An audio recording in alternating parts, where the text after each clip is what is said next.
കേരളത്തിൽ വർഷത്തിലൊരിക്കൽ മാത്രം തെയ്യം കെട്ടിയാടുന്ന നൂറുകണക്കിന് കാവുകളുണ്ട്. എന്നാൽ വർഷം മുഴുവൻ, അതായത് 300 ദിവസത്തിലധികം നേർച്ച തെയ്യങ്ങൾ കെട്ടിയാടുന്ന, ഭക്തർ അമ്മയെന്ന് വിളിച്ച് ആശ്രയിക്കുന്ന, നൂറ്റാണ്ടുകളുടെ വിശ്വാസത്തിൽ ഇന്നും ജീവിക്കുന്ന ഒരു അപൂർവ ശക്തി സാന്നിധ്യം കണ്ണൂരിലുണ്ട്. അതാണ് മാങ്ങാട്ടുപറമ്പിലെ ശ്രീ നീലിയാർ കോട്ടം. ആരാണ് നീലി? എന്തുകൊണ്ടാണ് അവർ ഭഗവതിയായി ആരാധിക്കപ്പെടുന്നത്? എന്താണ് ഈ കോട്ടത്തിൻ്റെ ചരിത്രം? നമുക്കറിയാം.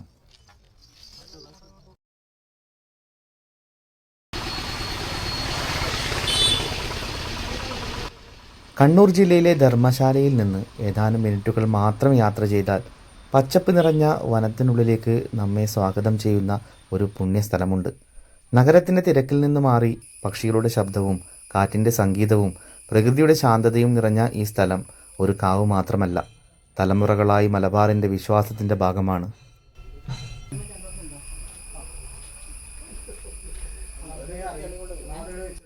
ഈ കാവിൻ്റെ ഓരോ മരത്തിനും കല്ലിനും വഴിക്കും ഒരു കഥ പറയാനുണ്ട്. പ്രതികാരത്തിൻ്റെ കഥ, സത്യത്തിൻ്റെ കഥ, ഒടുവിൽ ഒരു സ്ത്രീ ദേവിയായി മാറിയ വിശ്വാസത്തിൻ്റെ കഥ. ഇന്ന് ആ കഥയിലേക്കാണ് നമ്മൾ യാത്ര ചെയ്യുന്നത്.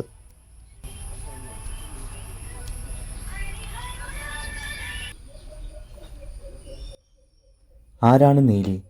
ഇനി നമുക്ക് ഈ കാവിൻ്റെ ആത്മാവായി ആരാധിക്കപ്പെടുന്ന നീലിയാർ ഭഗവതിയുടെ ഐതിഹ്യത്തിലേക്ക് കടക്കാം. മലബാറിലെ തലമുറകൾ കൈമാറിപ്പോകുന്ന വാമൊഴി കഥകൾ പ്രകാരം നീലി എന്ന യുവതിയുമായി ബന്ധപ്പെട്ട നിരവധി ഐതിഹ്യങ്ങൾ ഇന്നും പ്രചരിക്കുന്നുണ്ട്.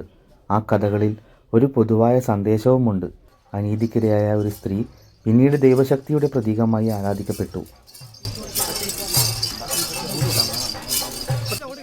കൊട്ടിയൂരിനടുത്തുള്ള മണത്തണ പ്രദേശത്ത് ജീവിച്ചിരുന്ന അതിസുന്ദരിയും ബുദ്ധിമതിയുമായ ഒരു യുവതിയായിരുന്നു നീലി.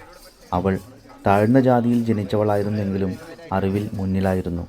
ഇത് ചില പ്രാദേശിക പ്രഭുക്കന്മാർക്കും രാജാവിനും അസൂയയുണ്ടാക്കി. അവളെ വഞ്ചിച്ച് കൊലപ്പെടുത്തി.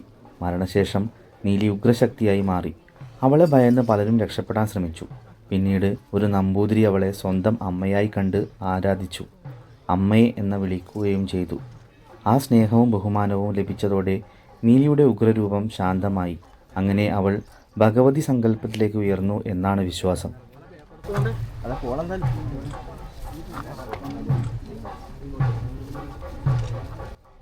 കാളകാട്ട് നമ്പൂതിരിയുടെ കുടയുടെ മുകളിൽ കയറിയാണ് ഭഗവതി യാത്ര ചെയ്തത്.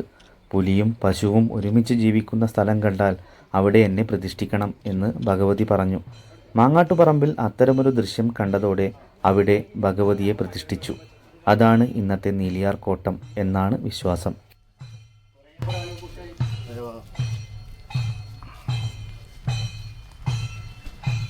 നീലിയാർ ഭഗവതി പിന്നീട് തെയ്യമായി മാറി. നീലിയാർ ഭഗവതി തെയ്യത്തിന് നിരവധി പ്രത്യേകതകളുണ്ട്. വലിയ തിരുമുടി, ശക്തമായ ഭാവപ്രകടനം, ഒറ്റ ചെണ്ടയുടെ അകമ്പടി. ഭക്തരുമായി നേരിട്ട് സംവദിക്കുന്ന അപൂർവ തെയ്യങ്ങളിലൊന്നായി ഇതിനെ കണക്കാക്കുന്നു. നേർച്ചകളുമായി എത്തുന്ന ഭക്തർക്ക് അമ്മ അനുഗ്രഹം നൽകുന്ന കാഴ്ച ഭക്തി നിർഭരമായ അനുഭവമാണ്. സന്താനലബ്ധി, വിവാഹ തടസ്സങ്ങൾ മാറാൻ, കുടുംബ ഐശ്വര്യം, രോഗശാന്തി, മനസമാധാനം, ഇത്തരത്തിലുള്ള നിരവധി നേർച്ചകളുമായാണ് ഭക്തർ ഇവിടെ എത്തുന്നത്. അമ്മയുടെ അനുഗ്രഹത്തോടെ ആഗ്രഹങ്ങൾ സഫലമായതായി നിരവധി ഭക്തർ വിശ്വസിച്ചു പോരുന്നു.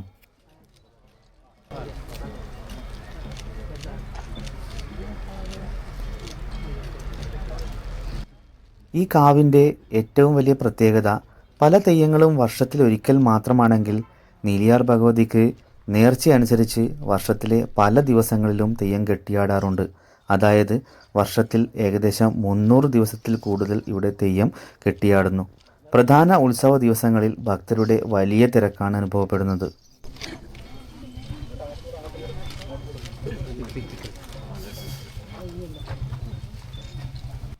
പ്രാദേശിക ഐതിഹ്യമനുസരിച്ച് ഭഗവതി ഈ സ്ഥലത്തെ സ്വയം തിരഞ്ഞെടുത്തതാണെന്നാണ് വിശ്വസിക്കപ്പെടുന്നത്.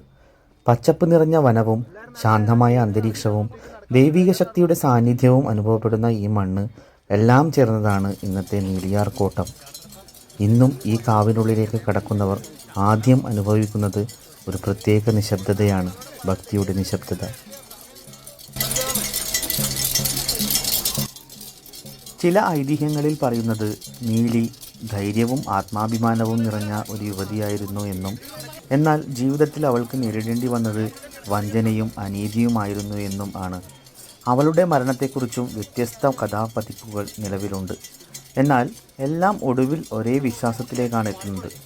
നീലിയുടെ ആത്മശക്തി പിന്നീട് ഭഗവതിയായി ആരാധിക്കപ്പെട്ടു എന്ന്.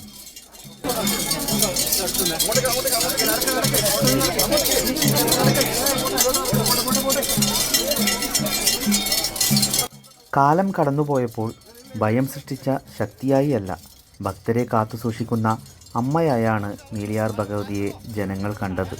ഇന്നും ഈ കാവിലെത്തുന്ന ആയിരക്കണക്കിന് ഭക്തർ അമ്മയെ എന്ന ഒറ്റ വിളിയോടെ തങ്ങളുടെ സങ്കടങ്ങളും സന്തോഷങ്ങളും പങ്കുവയ്ക്കുന്നു. അതാണ് നീലിയാർ ഭഗവതിയുടെ ഏറ്റവും വലിയ പ്രത്യേകത. ഭയത്തിൻ്റെ പ്രതീകത്തിൽ നിന്നും കരുണയുടെ പ്രതീകമായി മാറിയ വിശ്വാസം.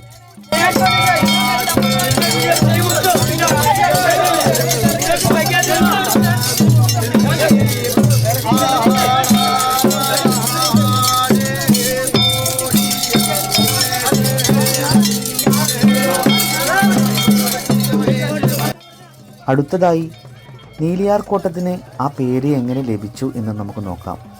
മലബാറിലെ പഴയ ഭാഷാപ്രയോഗങ്ങളിൽ കോട്ടം എന്ന വാക്കിന് വിശുദ്ധമായ ആരാധനാലയം, ദേവിയുടെ ഇരിപ്പിടം, ശക്തിയുടെ സാന്നിധ്യം എന്നിങ്ങനെ അർത്ഥങ്ങളുണ്ട്. അതുകൊണ്ട് തന്നെ നീലിയാർ ഭഗവതി കുടികൊള്ളുന്ന ഈ വിശുദ്ധ സ്ഥലം പിന്നീട് നീലിയാർ കോട്ടം എന്ന പേരിൽ പ്രസിദ്ധമായി. നീലിയാർ കോട്ടം ഒരു ആരാധനാലയം മാത്രമല്ല, തലമുറകളായി കൈമാറിപ്പോരുന്ന മലബാറിൻ്റെ സംസ്കാരത്തിൻ്റെയും തെയ്യം പാരമ്പര്യത്തിൻ്റെയും ജീവനുള്ള അടയാളമാണ്.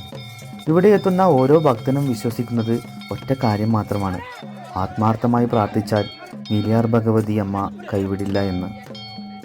നീലിയാർ ഭഗവതി തെയ്യം സാധാരണയായി വൈകുന്നേരങ്ങളിൽ സൂര്യാസ്തമയത്തിന് തൊട്ടു മുമ്പാണ് കെട്ടിയാടാറുള്ളത്. കേരളത്തിലെ വണ്ണാൻ സമുദായത്തിൽപ്പെട്ടവരാണ് ഈ തെയ്യം കെട്ടുന്നത്. വലിയ മുടിയുള്ള അപൂർവ തെയ്യങ്ങളിൽ ഒന്നുകൂടിയാണ് നീലിയാർ ഭഗവതി തെയ്യം. പ്രകൃതിയും വിശ്വാസവും നൂറ്റാണ്ടുകളുടെ ഐതിഹ്യവും ഒരുമിക്കുന്ന ഒരു അപൂർവ സ്ഥാനമാണ് മാങ്ങാട്ടുപറമ്പിലെ നീലിയാർ കോട്ടം. നീലിയാർ ഭഗവതിയുടെ അനുഗ്രഹം എല്ലാവർക്കും ഉണ്ടാകട്ടെ. ഈ വീഡിയോ ഇഷ്ടമായെങ്കിൽ ഷെയർ ചെയ്യാനും പേജ് ഫോളോ ചെയ്യാനും അഭിപ്രായങ്ങൾ കമൻറ്റ് ചെയ്യാനും മറക്കരുതേ. അപ്പോൾ അടുത്ത വീഡിയോയുമായി കാണാം. ബായ്.